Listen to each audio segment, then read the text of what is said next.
Blog Talk Radio. Hello everyone, this is Lori Smith on Blog Talk Radio. It is Monday night, Calgary time, 10 o'clock p.m.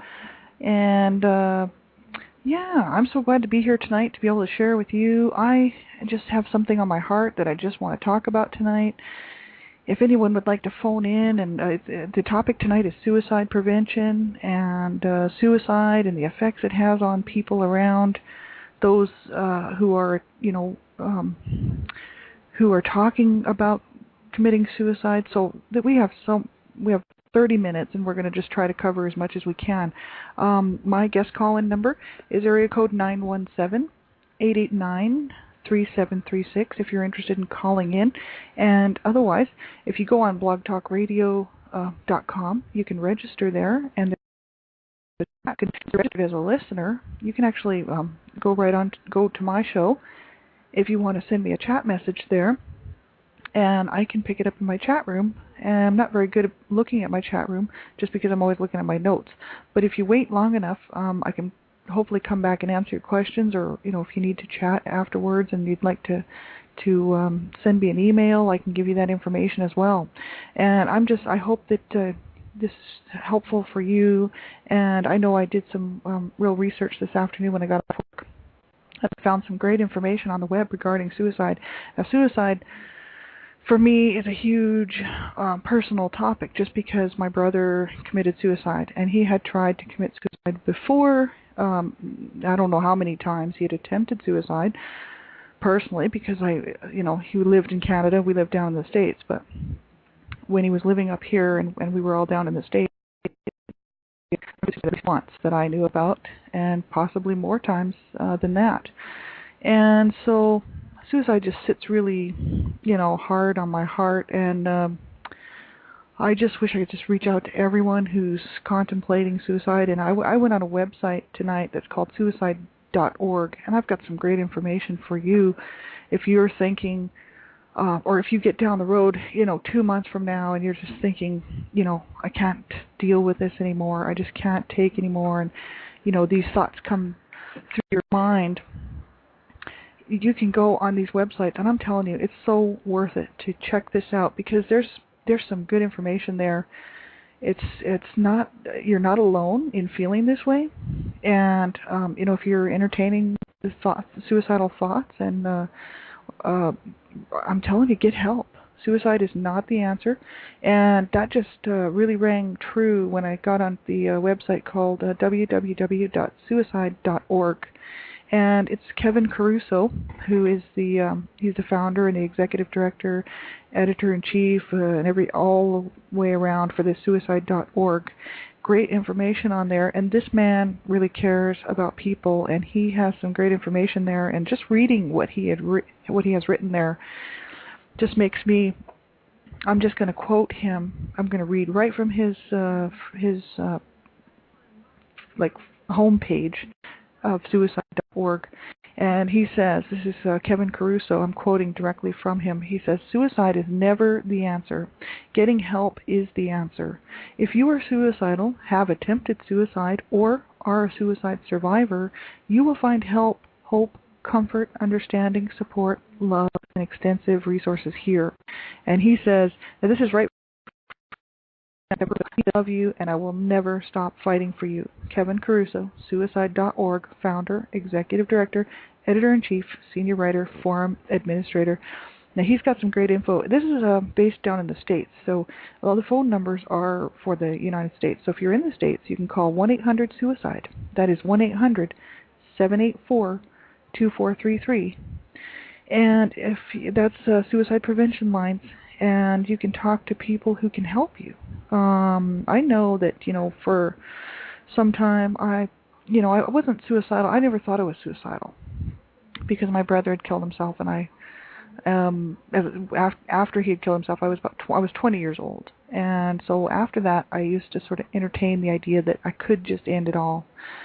But I really wanted to live, and so never attempted it, and it was always just a thought that I could.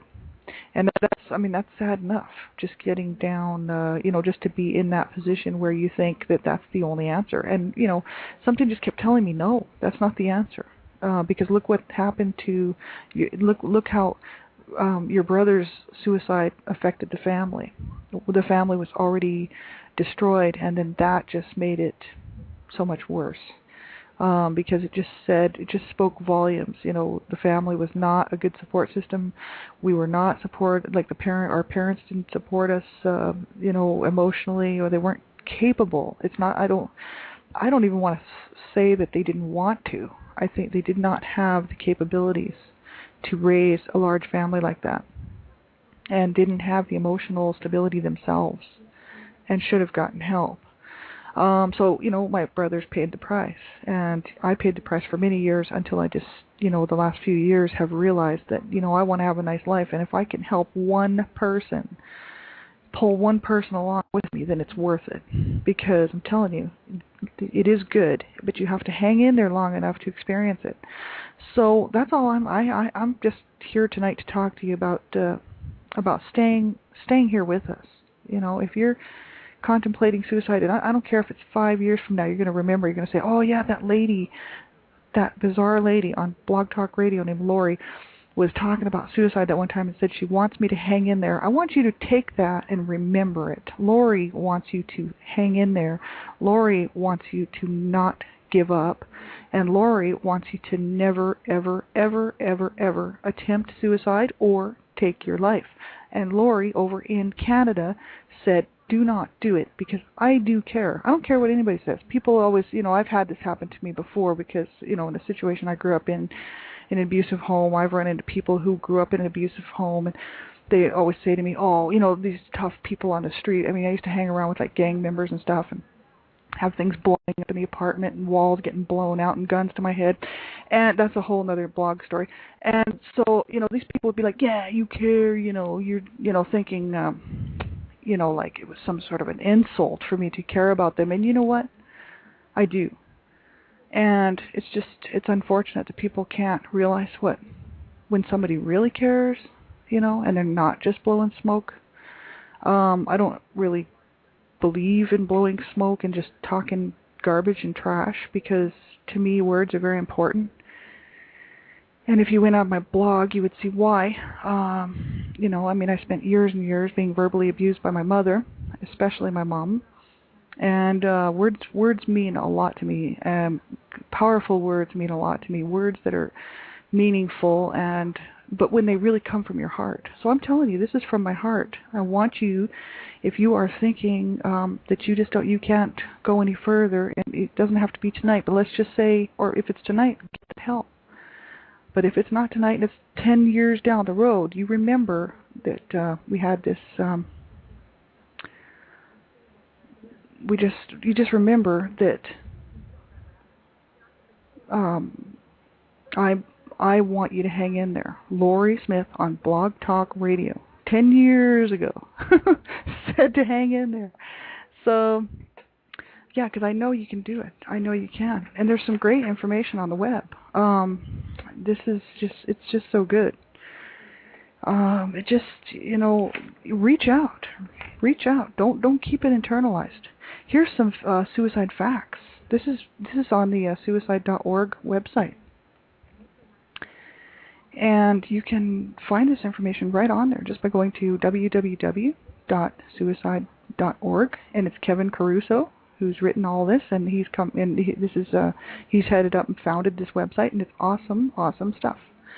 And suicide is not something that, you should be, I don't want to call for help because, they'll judge me, or they'll think I'm this, or they'll think I'm that. And just by the information I was getting tonight off the web, that's a lot of the reason why people don't get help, is because they think that people will judge them a certain way, or they just think that that people won't understand them. But really, if you just hang in there and you make the phone call, the person on the other end doesn't have any other reason to be there except for to be an ear for you to talk to and to try to help you sort of sort your life out. That's what it's all about. And if you hang in there and you run into someone who's just not working for you, try someone else. If you go and you get a therapist and they're not working for you, get another different therapist. And like for me, I mean, I've had lots of friends and they just dump me because they find out that, we'll be talking about stuff or whatever. They'll mention their past, I'll mention mine, and then all of a sudden, before you know it, I'm without a friend, right? I'm thinking, well, I don't need friends like that because I can go get better friends who are going to stick with me, and who are going to stick it out. So if you know someone who's contemplating suicide or talking about it, take it very seriously. That's something I actually got off of another website, and it's a website here. It's Suicide Information and Education Center. This is off of www.suicideinfo.ca, and this is out of Alberta. Might be nationwide here in Canada, but I'm not sure. But I know this was an Alberta site. And it doesn't matter. They're talking about some great things. And it says, if a person is having suicidal tendencies, or they are talking about suicide or saying things that, that they just want to end it or whatever, take it very seriously, because people, when someone gets that down and that, that far down into depression or just, into feeling so bad about things, you want to help that person out. If you're a friend at all, then you will take the time to help that person out, and make sure that you do not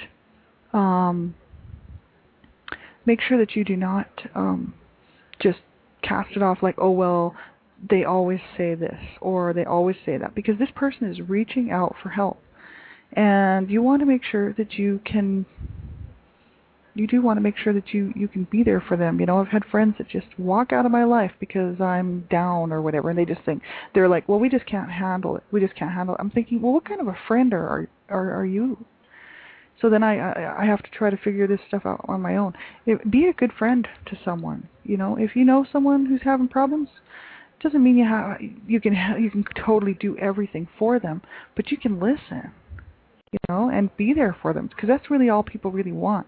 I had mentioned before in a couple of my blog talk shows, because I speak mainly about child abuse and adult survivors of child abuse and issues surrounding child abuse and domestic violence and stuff like that. And people, it's like I wanted people to take away that pain out of my life. If I met somebody who I felt close enough to talk to about my situation, I would be like, I would want them to take that pain away, and then I would feel kind of almost resentful because they couldn't, or it just seemed like they weren't trying. But then I started to realize that they can't do that. They can't physically take that pain away, and there's really nothing that can. As far as that, you have to work through it, and it is a suggestion, because I know myself, I'm not a counselor, and I don't have any counseling skills or anything like that. All the websites say make sure that you get help. It says you cannot do it alone. So you want to contact your family, your friends and relatives. And if you can't talk to your family, friends and relatives, which, like myself, we couldn't. So the next thing, a family doctor. If you can't talk to your family doctor, talk to a teacher or a counselor. And, if it's just that's not available to you, get local help or call a national crisis line. And what I find is really cool is there's all these chat rooms on this is something that I would have never done. I would have just never done this, even a year ago. But this is all relatively new for me. But I'm on a couple of different groups that are support groups, and one is for domestic violence and sexual abuse and sexual exploitation, and the effects from that. It's called Silver Braid, domestic violence, and it's called. I'll actually give you their website. It's called HTTP. This is a //silverbraidnorcal.weebly.com. And they are a Silver Braid group dedicated to helping people, men, women, and everyone. It's sort of heal from domestic violence. It's a domestic violence resource and education website and group, and you can phone there. They have actually some hotlines. They actually have a new hotline, and I'll give you that. That's down in the States. I phoned them. They're a hotline number, and they'd be more than happy to steer you in the right direction. There's hope. There's help, and I'm telling you, you do want to reach out. I'm starting to see now that I've been looking around since I started doing what I'm doing, which is advocating for child rights and human rights, and life is a human right. So don't give away your human right. Stay alive. That's my mission. And that's my mission. That's what I hope that you'll choose as well. Because it's my mission to stay alive and fight and drag as many people with me to the finish line as I can possibly get to go with me. Because it's worth it. It really is. So let me get that information for you, because it's really worth it. Domestic. This is a Silver Braid hotline. Silver Braid 1-888-722-7273, and that is, they can help you there with information of where to go for help if you're suffering from, post-traumatic stress disorder, from domestic violence or sexual exploitation or sex trafficking. Get help, because it's so worth it. Because you're worth it. That was my problem growing up in a home where my mom didn't have any time for me. She was exhausted. She had so many children, was in a marriage that was just not, she wasn't getting actually she just wasn't getting anything out of it at all. And so she took her frustration and anger out on me, which caused me to have a really poor self-evaluation of myself. And, you do want to reach out and get the help that you need. My mom could have surely used some of this support. It would have made a huge difference in her life, and it would have made a huge difference in my life had she reached out. And I know myself, now that I'm starting to reach out, I'm starting to see that there is support out there, and locally as well. This is so new to me, I haven't had a chance to get locally involved, but just what I'm getting on the web seems to be helping my day-to-day walk with, in my survivor healing mode, because it's just knowing that, you can get online, you can get in one of these chat rooms. Like, for instance, I belong to also the Silver Braid one, and also there's another one that you can sign up for, right? And it's called, it's Child Abuse Survivors, a safe place for survivors and supporters of child abuse. And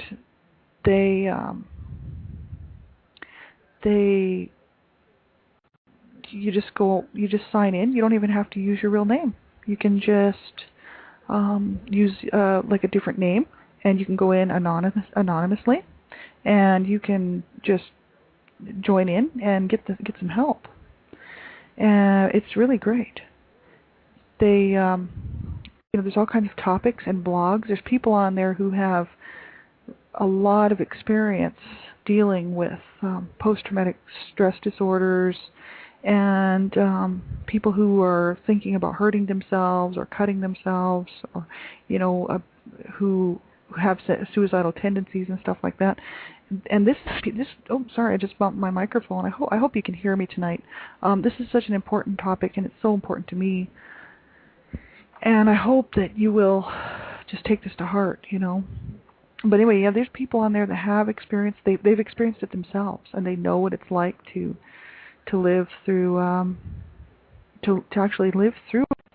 And these are people that we actually owe some time to, because these people have survived it, and they are willing to share their story. And sometimes just sharing your story is good. I know when I wrote my book, it opened up my window for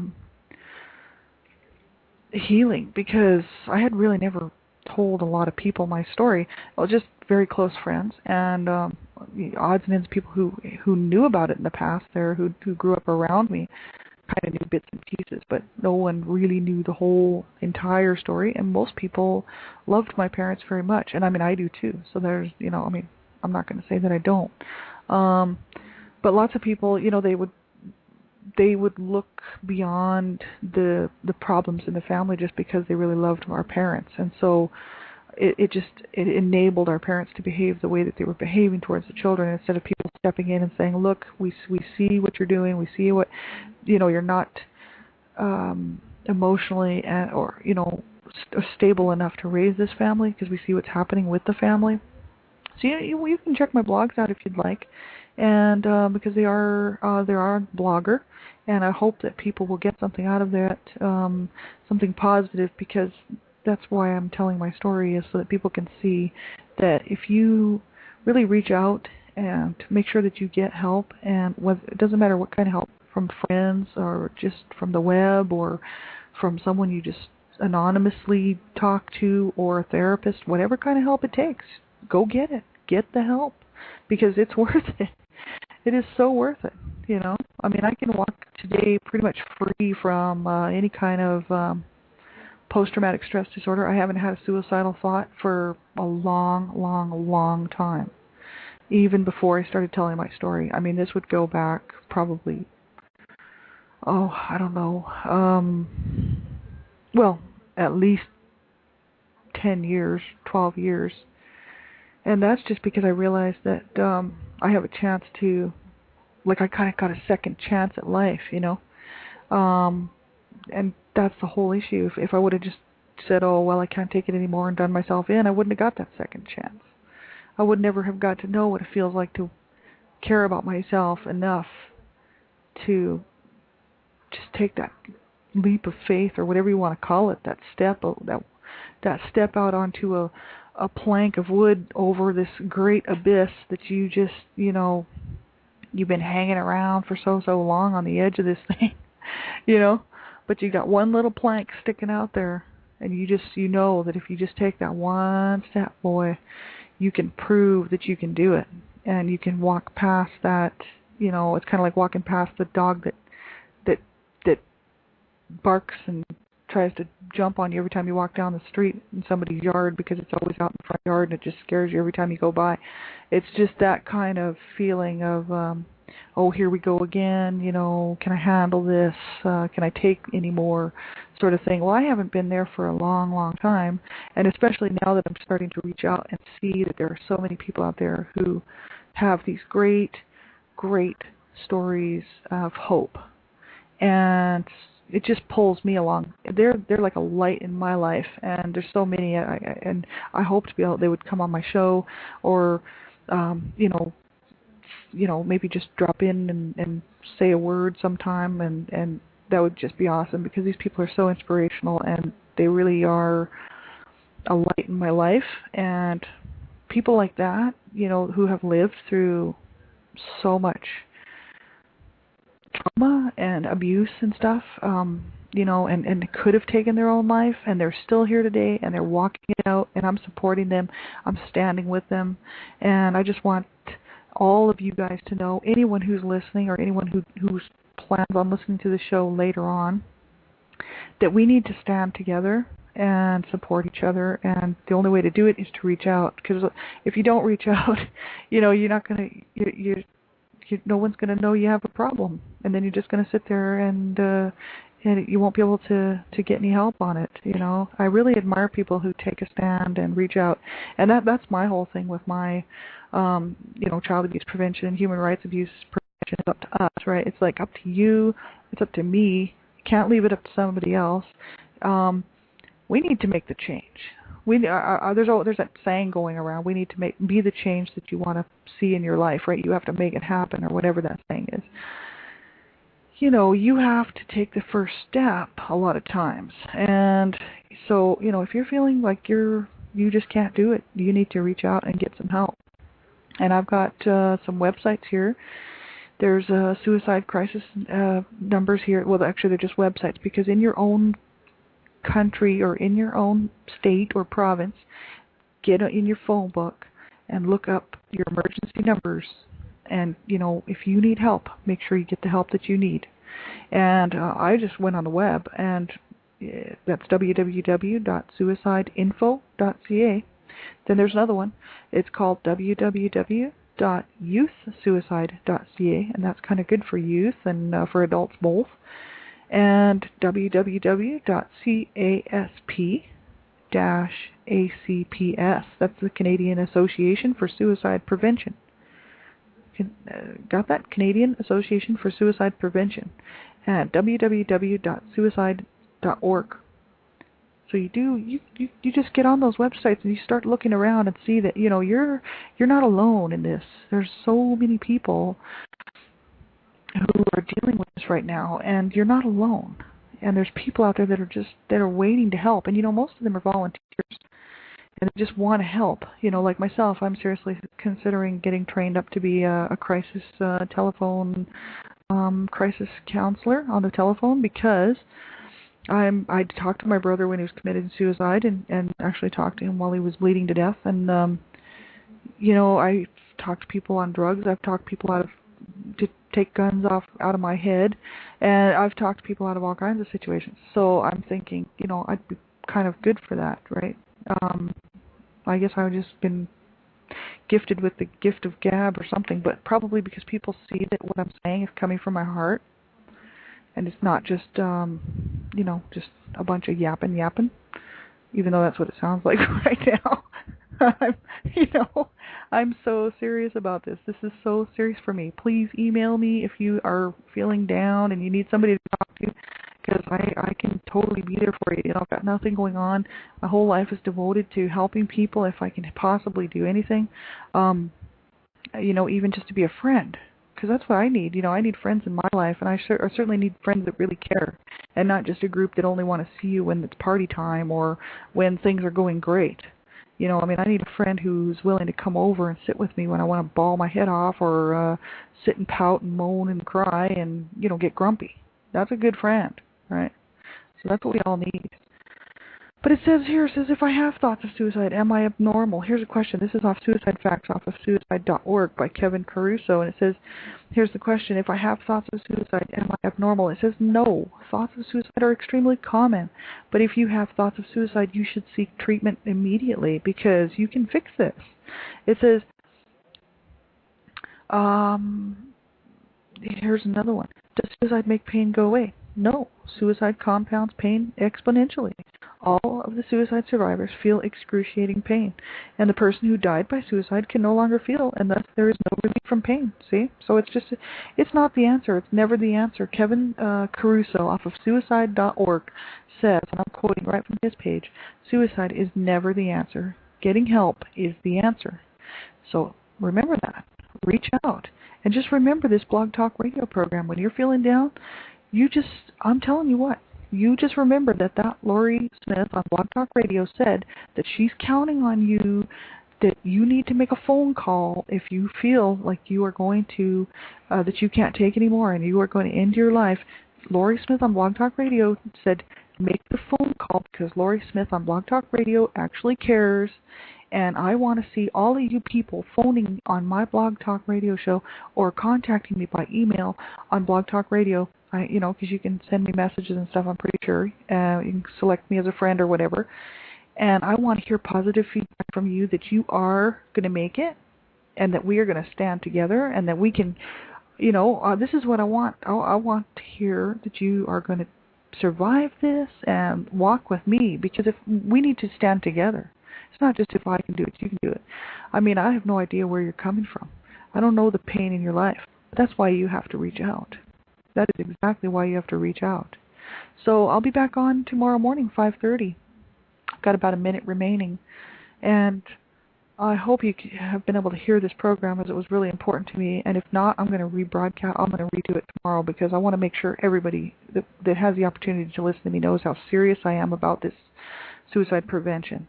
Because I care about you, I love you, and I want you to succeed, and I want you to make it. And this is the stuff that I needed to hear from my parents, and I didn't hear it. And I'm telling you right now, if you're not hearing it from somebody in your life, you're hearing it from me. You need to reach out. Make sure you get the help that you need, because you're so worth it. You are so worth it to me, and you should be so worth it to yourself. Because honestly, we are worth it. I had to learn that myself with the help of some friends who really cared. That I am worth it, I do count. And actually that's in my blogs, and it is on my profiles and stuff. We are worth it, and we do count. So reach out and get that help that you need. www.suicide.org. Kevin Caruso, he's written up some awesome stuff, and there's phone numbers there. And Australia suicide, just type in suicide Australia. It doesn't matter what country you're in. Just type it in to your browser and pull it up and get that help. And I'll see you guys tomorrow morning. I hope you have a great night. Just take care of yourselves. Take good care of yourselves. And remember, if I was there with you, I'd give you a hug. And we'll talk to you soon. Take care, okay? Have a good night.